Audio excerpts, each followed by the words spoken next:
అందరికీ నమస్కారం. ఈ మధ్యన అంటే గత 2 రోజులుగా అంటే నేను మీటింగ్ అయిన తర్వాత ఈ మీడియాలో అంటే ఎస్పెషల్లీ సోషల్ మీడియాలో కొన్ని విషపు సర్క్యులేషన్స్ ప్రచారం అవుతున్నాయి. అది చెప్పడం కూడా నాకు ఇష్టం లేదు.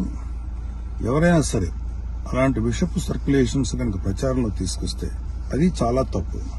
ఎందుకంటే అది జనసేన, బీజేపీ, టీడీపీ కూటమి యొక్క స్పిరిట్ కి అది చాలా తప్పుడు సంకేతాలు ఇస్తుంది.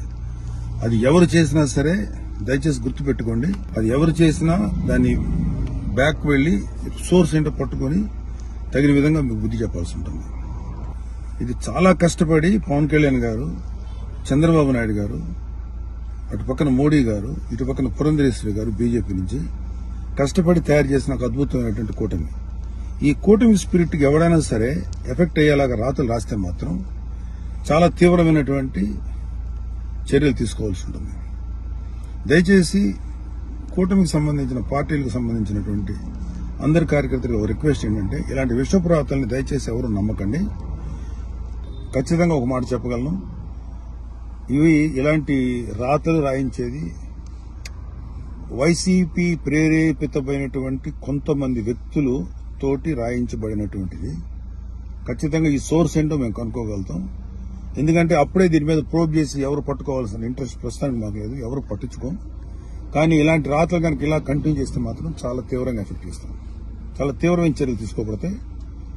ఇప్పటికే సోషల్ మీడియాలో వాట్సాప్ లో సర్క్యులేట్ అవుతుంది, నాకు కూడా వచ్చింది. ఫస్ట్ పాయింట్, కబడ్దార్ ఇలాంటివి కనుక మీరు ప్రచారం చేస్తారు. వైసీపీ విషపు కూరల సంబంధించినటువంటి పనికిమాలిన ప్రచారాలని దయచేసి నమ్మకండి. కూటమికి సంబంధించినటువంటి కార్యకర్తలు ఎవరు కూడా ఇలాంటి వాటిని ఎంకరేజ్ చేయకండి.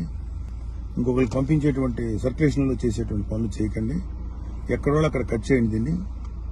కూటమి స్పిరిట్ కి దెబ్బ. ఎందుకంటే ఈ కూటమి 3 నాయకుల కష్టంతో చేసినటువంటి ఒక కూటమి. ఇది ఏ ఒక్కరి శ్రమ కూడా వృధా అయిపోయినా ఇది ఎవరైతే ఇట్లాంటి మాటలు ప్రచారం చేస్తారో వాళ్ళ మీద చాలా తీవ్రమైన చర్య తీసుకుంటారు. Be careful. జై జనసేన, జై తెలుగుదేశం, జై బీజేపీ, జై హింద్.